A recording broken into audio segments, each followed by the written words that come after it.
this will be one of those games who can control the line of scrimmage. Obviously, Arch Manning has been hyped up, as much as possible because of his last name and the situation that he comes from. How can he live up to that hype, and how much are they going to utilize him in the ground game with his legs? But how many times do you go to the well with Arch Manning knowing this is game one?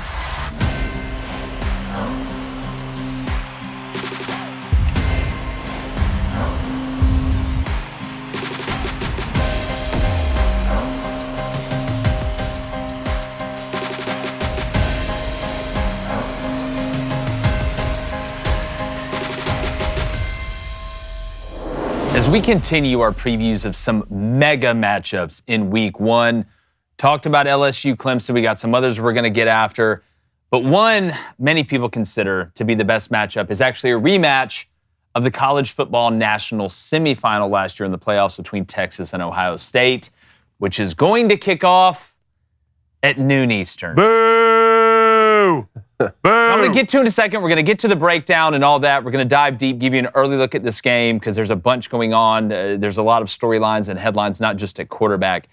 But let's get to the timing of this kickoff. I bring in former Michigan quarterback David Cohn, my brother, former Western State Colorado wide receiver Blaine Crain. I love having great football on all day, okay? I'm never going to sit here and complain about having great matchups in a week. But if there's one thing I can point out, I treat college football Saturdays like I'm going out to dinner.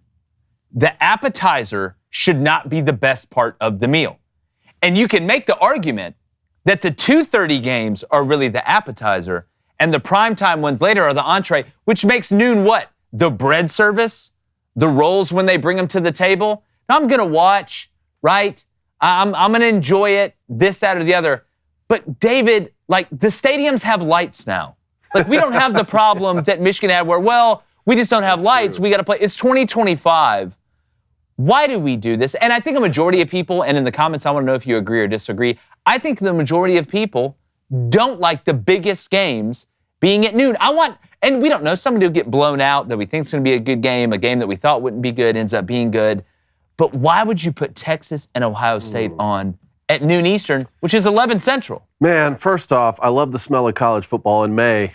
I already love that we're talking about week one, and I wasn't anticipating we're getting fired up about noon kickoffs here on, in the back end of May right now. It's a high-class problem. It is a high-class problem. I understand the dig that you're taking at Michigan because when I played there were no lights. They get lights the couple years after I leave. Now all of a sudden we're playing Notre Dame underneath the lights, coolest environment ever. Yeah, can we get some night games? Can we get some night game action? But I will say, you've been to a restaurant before where you weren't anticipating the bread service being the highlight of the meal, but it was because it was that. But that's not good. That's called a bakery, David. David. That's not great, yeah.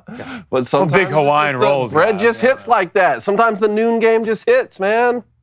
Just Blaine, I'm trying to defend it. It's hard. Again, it is hard to defend. Some people, I've seen some people say, oh, well, I like my team to get their game out of the way because then I can watch the rest of the games they win. It makes it a lot more fun. What if they lose?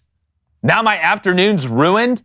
At least let me build up anticipation until my team plays later that night. I just don't like it. It's top 5 Blue Bloods. It's not like this is Purdue versus Rutgers. No. This is Ohio State versus Texas, a rematch of what we saw in the semifinals. 2 new quarterbacks, the chosen one already who's thrown 3 passes his entire college career, and everybody's already appointing him to the Heisman, Arch Manning. Then who you talking, what you saying, Julian Sands about to walk in and see what we're going to get. I'll never understand it. There's no defending it. The only way we can fix it is by putting at least one of us or all 3 of us in charge of college football in totality. I agree with that 100%. Well, that is one of the problems about having multiple networks. Yeah. And even the NFL a little bit with like the flex schedule or whatever they call it. But when you have the multiple networks, you don't have the flexibility just to say like, oh, these 2 brands. Even if it ends up like you don't know how a game's going to play out. You could put the 2 biggest brands, it ends up being a blowout. For sure. Like no one knows that. Oregon, Ohio State, Georgia, Clemson. Exactly that type of situation. But with 2 brands like this, week one, you at least want the flexibility to make that a night game, right? I got that argument up until YouTube TV dropped the 4 box. Now I can watch these multiple games at once. Like it counts as a view, right? Even if it's in the 4 box, it counts as a view. I feel spoiled now because we'll have situations where you'll get that YouTube TV 4 box if you haven't. You know what I'm talking about. And now you get to actually pick every game that you want to watch. They made that add-on, which I think is as American as apple pie. I'm not a huge fan of it. I want the entree or even the dessert. Make the dessert the best part of the meal. I'm fine with that. Not the bread service. That's the West Coast game, isn't it? Yeah, well, listen, sometimes they work out. Top tier West Coast game. Well, you say that. Well, now Stanford and Cal are in the ACC. So, now it's all screwed up. All right, I want to get to a breakdown of this matchup, an early look at it, kind of an early preview. And what stands out to me in the contrast to the LSU-Clemson game, which I think is going to be the best game of week 1, is that we have 2 new quarterbacks. Obviously, Arch Manning's played more than Julian's saying. Not that it's been by a lot or not that we, have the whole portfolio of what Arch Manning's going to be. But, guys, there's actually a decent amount of similarities between these teams around the quarterback. So before we get into the quarterbacks, I just want to talk about this roster a little bit. Both groups lost a decent amount of offensive linemen. Now, Ohio State does return their interior of the offensive line. We'll see Sierraveld and Anyanwa probably going to be both the tackles there, but they're going to be new. But then on the defensive side as well, you look at some of the replacing that both these teams have to do, but they're still going to be so damn good. I mean, you look at what Ohio State did in the transfer portal. You get Bo Atkinson from North Carolina, the transfer to put at D in, Kenyatta Jackson Jr. The question for Ohio State is at D tackle, right? That's kind of an area. Not that they're going to be bad. Nobody's saying that. We know how talented these guys are, but there's kind of a hole there. What I'm noticing is you look at the secondary for Ohio State and the secondary for Texas. Yeah, they lost some pieces. Texas lost Jahdae Barron. All right, we know Ohio State lost a couple guys, but Ohio State returns Caleb Downs. Taft's coming back for Texas. I'm just looking at these rosters and the similarities on where the rebuild and where the experience is coming back, it's kind of similar, which to me makes it even more fascinating. Yeah, it really does. A couple other things to mention here. Buckeyes, 14 players drafted in the NFL last month. That led all teams. Texas, 12 players drafted. A couple other interesting things here. The Buckeyes losing both coordinators. Yeah. So Chip Kelly, obviously off back to the NFL with the Las Vegas Raiders. Brian Hartline's going to take his position, which Ryan Day was flirting with making Brian Hartline the offensive coordinator even before he was able to land Chip Kelly in that deal last year. Matt Patricia, though, is going to replace Jim Knowles, which I find really interesting, with Knowles leaving to go to Penn State to be the defensive coordinator right after winning the national championship. Thought maybe Bill Belichick might make a run at Matt Patricia to make him one of the coordinators at North Carolina, but I guess not. As we sit here right now, early lines out. Buckeyes favored by 3 at home. Texas plus 120 on the money line. Yeah, and there's so many.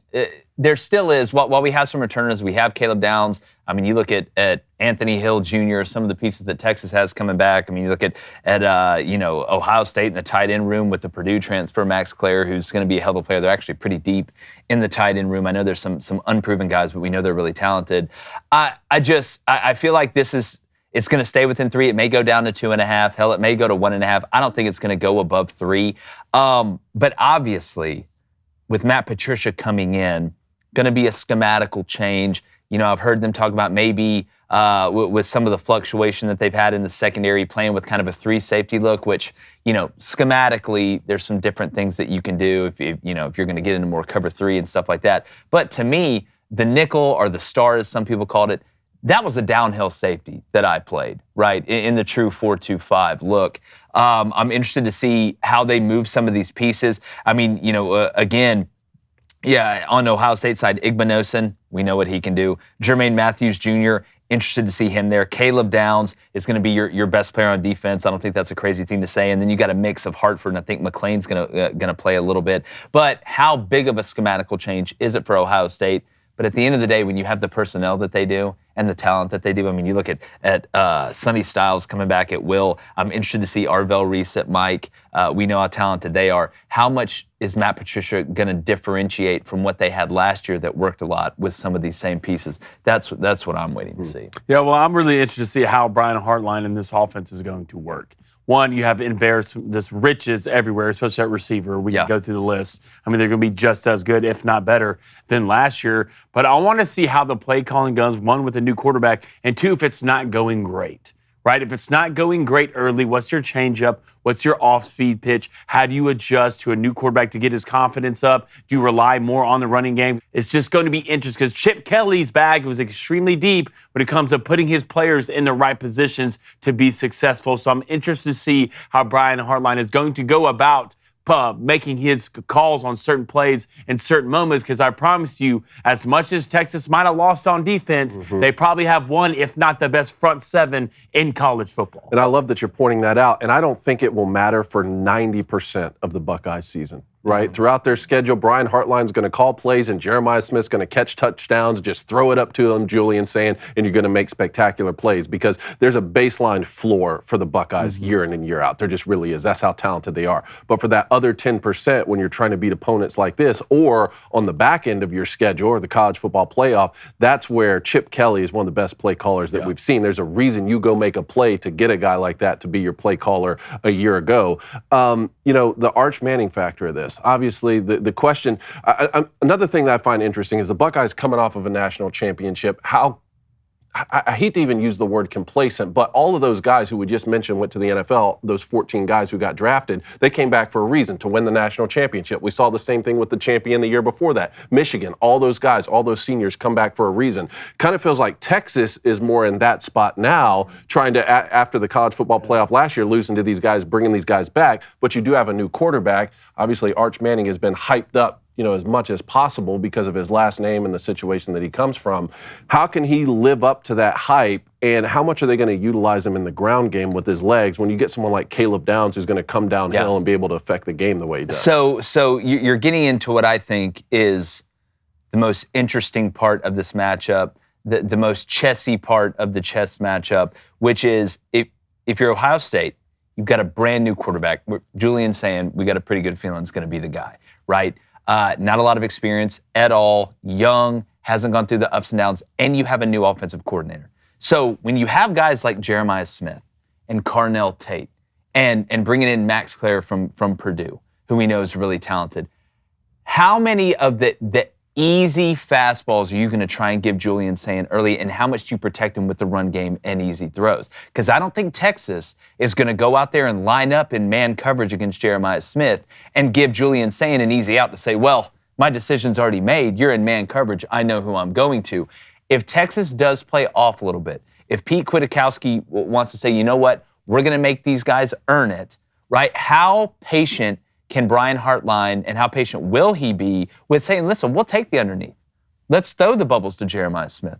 Let's get Carnell Tate on the hitch. We'll never go broke making a profit, maybe trying to get Texas to come down and then taking a chance at him. Because if I'm Pete, that's what I'm going to do. I'm not lining up and giving you an easy out in a pre-snap read of, well, I'm going to throw it to probably who's going to be the number one pick in 2 years in Jeremiah Smith. And then also, how does that affect the run game? If you're going to play guys deep, you're going to play safeties back, you're going to give an even box to Ohio State, which I know they're replacing some guys on the O-line, but they still return some really talented guys. Then on the other side of that, I feel like I've got a better idea of what you're going to get out of Steve Sarkisian and Arch Manning. I think they're going to let this thing ride. I don't think there's going to be we're going to feel this out with Arch. I feel like Steve thinks he's ready. This is a big moment. I think the full menu is going to be open. And how aggressive are you if you are Texas? But, Cone, you bring up a great point. The quarterback run game is the great equalizer. You truly want to get a hat on a hat in the box. The quarterback run game allows you to do that. But how many times do you go to the well with Arch Manning knowing this is game one of a season where you've got big matchups, you've got to find a way to get to the playoff healthy?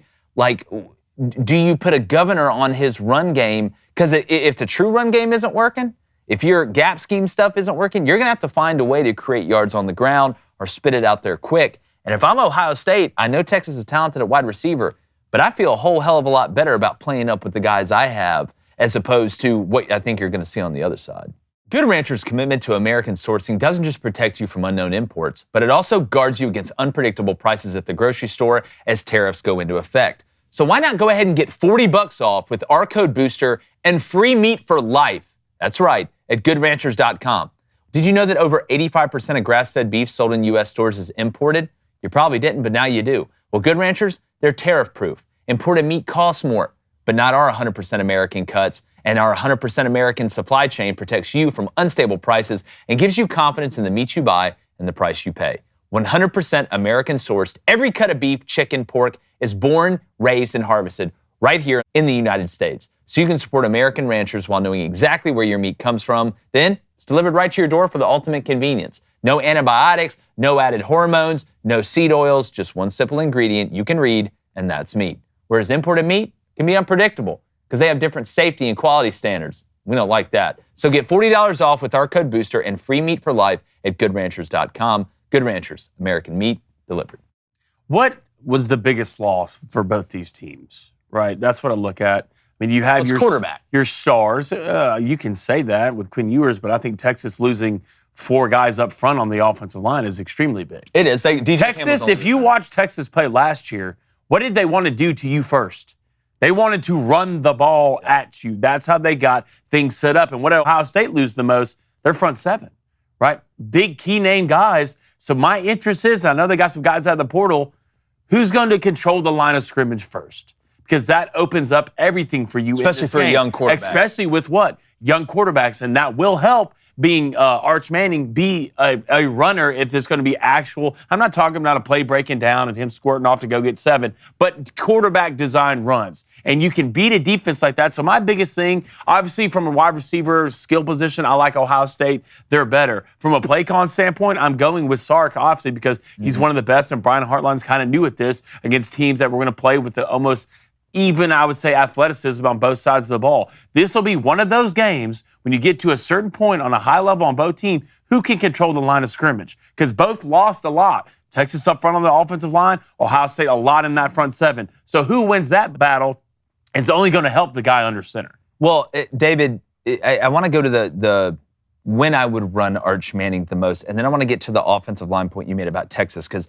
I want to make sure our viewers and audience are informed on what each side does have coming back, because I think there's a common misconception. Just because you lose a starter doesn't mean another guy doesn't have experience. I mean, you look at Texas, for example, you have Hudson coming back, who played a decent amount. Gooseby, I know it wasn't great at times, and he was the guy that was getting called for holding. You feel like he's going to come back and solidify a tackle spot.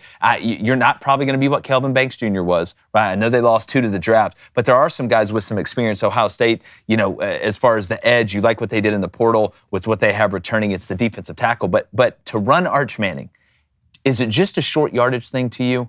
Is it, hey, it's 4th and 1, or it's 3rd and 2, and we're willing to go for it on 4th down? No, that's the time when Sark will do the opposite, like whatever you're expecting. He'll run a reverse pass. So I don't know about just short yardage, but definitely situational, which is what we've seen him come in and do before in sort of that Tim Tebow type role, except for the games where he had to start from the very beginning because Quinn Ewers was hurt.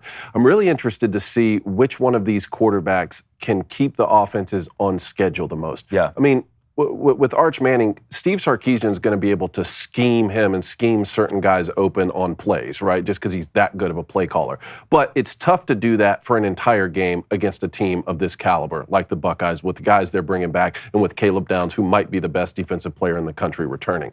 What kind of plays can Arch Manning make on top of what Steve Sarkisian brings from a play calling capability? How accurate can he be with the football? How many times can he make the absolute best decision? And even when a play breaks down, how much is he utilizing his legs in pass calling situations when it wasn't even quarterback design? That's what I'm really interested to see in a game that's of this magnitude. Not against Troy, not against a Group of 6 school, but against a prime time. Well, not prime time, noon time, but still close. Marquee opponent when you're the guy. And a lot of Texas fans are saying, no, actually, we're better off with him than we are with Quinn Ewers. We're going to get to know early on. Well, and I think one of the reasons people enjoy our college football content so much is that we kind of hit some of the niche things too, some of the things that other people aren't going to talk about outside of just running the ball well. And I think, and Kona, I just want to throw this back to you quickly, put your quarterback hat on.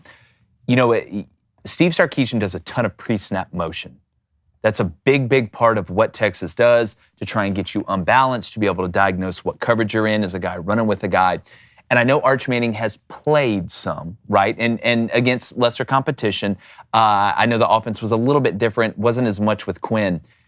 If you're Texas and you're Steve Sarkisian, are you saying, listen, we're going to do all our motions pre-snap, you got to keep us on time? Like, you got to make sure that we're putting guys in motion on time. You got to make sure that we're lined up right. You got to make sure guys are off the ball, and when we're motioning, we're doing it the right way, whether it's the orbit motion, whether it's the jet motion, whether you're just flipping or trading with the tight ends. That's a part of the game that not a lot of people talk about for a young quarterback, because it's not just when the ball is snapped, making a good throw, right, or working through your reads, or even selling the play action fake. A lot of what Sark does to you is pre-snap. And then on the other side of that, I'm interested to see how much Brian Hartline, from a motion standpoint, is going to do the same thing with the young quarterback and Julian Sand, because, again, that's a huge part of scheme and getting guys open and knowing where to go with the ball once the ball snaps. It's a really great point. So on the Texas side of that, not only will you have a quarterback who's really starting for the first season here, but you're going to be on the road. And one of the things that I like to say is, like, I don't like to use a bunch of motion right off the bat on the first drive, or really even the first two drives, when I'm on the road in a hostile environment. And I got to see Texas play at Michigan a year ago. And even in the Big House, not known as one of the louder stadiums in the country, well, that place was rocking when Texas came to town. But because they were able to stay on schedule and they were able to score early and go up, the crowd was sort of taken out of that game early on. Now, they still got up for big moments, but if you want to keep a crowd in a game like that throughout the entirety of the game, it's got to be close, right? Well, Texas was pulling away. That's when you can really start to open up the bag and use a lot of pre-snap movement and stuff. I wouldn't use a lot of that early, just for the chance of getting off schedule and losing 5, false start, all that kind of stuff. Another thing that Steve Sarkisian does really well, though, is building off of something that he showed previously. Yeah. So when you go watch all these big hitter plays that Texas had last year, or if you go and you watch, man, how did they rush for 293 against Clemson in the college football playoff? And you're watching all those, best believe he's building a similar look to catch you off something that he already had success with. Oh, I mean, how many times have we seen, Steve Sarkisian in the third quarter run some sort of counter off something he sets you up for in the first quarter, because he knows how you're going to react to it. Blaine, back to your point, because, again, we can go through all this ancillary stuff and really get in the weeds on it, but is it just as simple as it coming down to whoever is able to run the ball the most effectively, the quickest, because that's the ultimate insurance policy for a young quarterback? And I would just be shocked. Now, I do want to say the now screen and the bubble, that's an extension of the run game to me. So, when we see that, even though it goes down as a pass, it's really a long handoff. I would be shocked if both these teams didn't come out in the first quarter and try and see, hey, can we just line up and kind of push these guys around? Or do we have numbers we like on the outside where we throw a bubble to Jeremiah, he makes one guy miss, and he goes off for 30 yards? I mean, I just don't see bombs over Baghdad in the first quarter, right? No, and I would think if it does happen, it'd be more on the Ohio State side than it would be the Texas side, just because the weapons you have running around on the outside. But you just got to know who these guys are, especially when it comes to Sark. Sark wants to run the football. Especially with the guys he had up front last year. It just, only thing it does is help your quarterback, especially with a young quarterback like Arch Manning. And now he has the freedom and the field to have quarterback design runs. If you have guys like Caleb Downs running around on Ohio State, he knows where the ball is going to be going most of the time, especially in the passing game. But in the running game, the difference can be that quarterback. So Ohio State, I wouldn't be surprised if they're pushing the ball down the field a lot more than Texas. But Texas was at their best last year. And it's not the 60-yard runs. It's not the 70-yard runs. Those are great, but it's coming out 2nd and 6, right? It's coming out 3rd and 3. Yeah, staying on schedule. Staying on schedule and everything being manageable for a young guy. That's what Sark wants, sending those orbit motions just to think that it's a pass. No, we're going to turn around and hand the ball, then build something off of that later. Everything these guys do, it's a layer cake, right? That's what they do. They're building layers to trick eyes later in football games. But I do come out, if you look at both these rosters, they're equal in a lot of ways. A lot of ways. This might come down to which quarterback can make the difference late in the game. Or doesn't screw it up. Doesn't screw it up. I think this is going to be a close football game. And I think whether it's going to be Arch Manning or Julian Sane, one of these guys is going to have to be the difference in this game. And just to put a bow on the part of the game that will be overlooked, field position is always important. We know that it's one of the main pillars of being able to win a football game, because field position, turnovers, there's a couple there that we feel are in the hierarchy, or what goes in the recipe of a win, or a big win in general. But when you have young quarterbacks, the punt team becomes even more valuable, because you can force conservative play calling by pinning either one of these guys back. Now, obviously, Texas being on the road, you're going to be at a bigger disadvantage when you get push back because Ohio State fans know how to act when their team's on offense. But, you can almost steal possessions with field position. That's why I think, especially in the first half of this game, you're not going to see a lot of let's go for it on 4th and 2 if you're close to midfield. I think the coach is going to say, hey, we got a young quarterback on the other side. Now the punter's got to be able to go there and put him inside the 15, and we're going to get the ball back at midfield and basically steal a possession. So, again, everybody talk about the offense and the defense. The special teams is going to be huge. Not only the field goals, not only kickoff, return, but punt average, and net punt. And how many times you get a guy inside the 15 could be massive. Can't wait, man. I think you're right in what you're saying, but I would not be surprised to see a fake early in this game. I just, you got to feel it out, From a momentum right? standpoint, if you can convert on a fake early and just ride off that momentum going to the first half, I mean, that's just from a player and a fan, 4th and 2. Because look, you can say conservative play calling, but Sark and Coach Day, and they're not afraid. They're not afraid to do it. The difference is Sark has a quarterback that can get that 4th and 2. Like, I haven't seen Julian Sand run enough to be like, hey, let's line this up. You can run a zone read, right? Or you can run some sort of power read concept where the quarterback can keep it and keep the power inside. With Arch Manning, we've already seen the short yardage run package. So maybe Texas is more prone to go for it early in midfield if it's short yardage. But we're going to have an even deeper preview as we get through fall camp. We'll see, unfortunately, guys get hurt. Other guys win jobs, things like that. But this is an early look at one of the biggest matchups, really, of the season, if we're going to be honest. It happens in week 1. Texas at Ohio State. In the comments, let us know how you feel. And like the chances of me not just, again, being super excited. I mean, God, Florida State, Bama, Notre Dame, Miami, LSU, Clemson, Texas, Ohio State, hell, Auburn, Baylor. Hell, I'm excited about Colorado State, Washington, but I'm kind of weird about it. We're going. Gone.